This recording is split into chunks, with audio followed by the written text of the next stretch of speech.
Beaucoup. Et tout de suite, de la route, nous passons dans les airs, dans les arts, avec notre rubrique Culture présentée par Vincent Calcani. Allez, tout le monde dehors.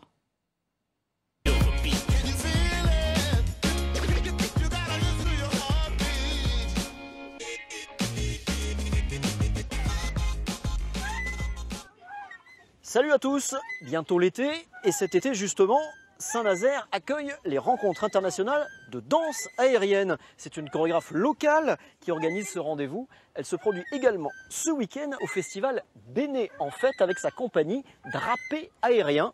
Rencontre tout de suite avec une fille de l'air qui est également une référence internationale dans sa discipline.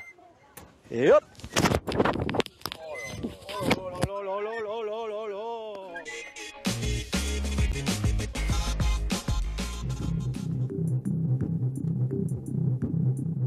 Qu'est-ce qui est magique dans les arts aériens?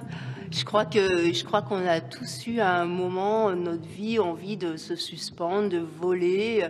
Il y a cette notion de chute, donc il y a toujours le côté aussi du danger, de la mise en abîme de la situation, de ce risque quand même de la vie. Je respire là-haut, je vis, je me sens complètement libérée de toute contrainte physique, alors que dans le sol, j'ai beaucoup plus de difficultés. La Nantaise Fred Deb a fait partie d'une des troupes de référence mondiale du cirque contemporain, les Arceaux, avant de voler de ses propres ailes. Sa compagnie Drapé Aérien a choisi comme port d'attache Saint-Nazaire depuis une dizaine d'années. La chorégraphe est l'une des initiatrices de la danse aérienne, cet art hybride aux frontières du cirque contemporain, de la danse et de l'escalade. Alors les grimpeurs ont inventé plutôt ce qu'on appelle la danse verticale. Les danseurs, ce qu'on appelle tout ce qui est trapèze danse et puis danse voltige. Et les circassiens, depuis la fin du siècle dernier, ont beaucoup développé tout ce qui est agrès. Nous, dans notre jargon, on appelle ça les verticaux. Donc tous les agrès qui descendent, qui sont suspendus et qui descendent du ciel accrochés.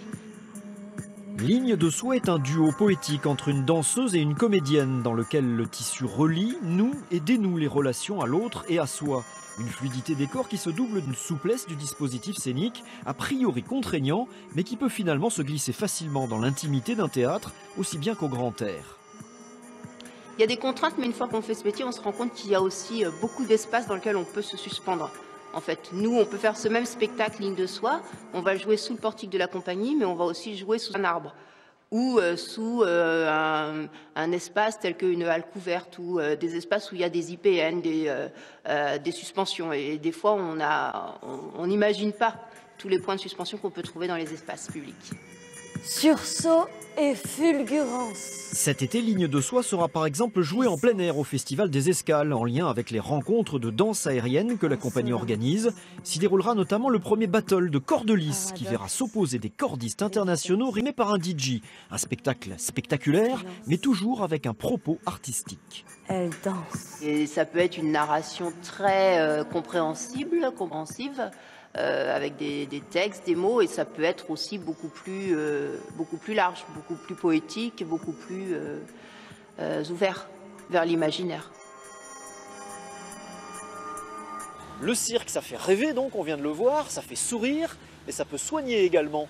On franchit non pas l'Atlantique, mais l'estuaire à la découverte du Serious Road Trip, un drôle de chapiteau itinérant qui s'installe cette semaine aux Pèlerins pour le festival Les Pèlerinés.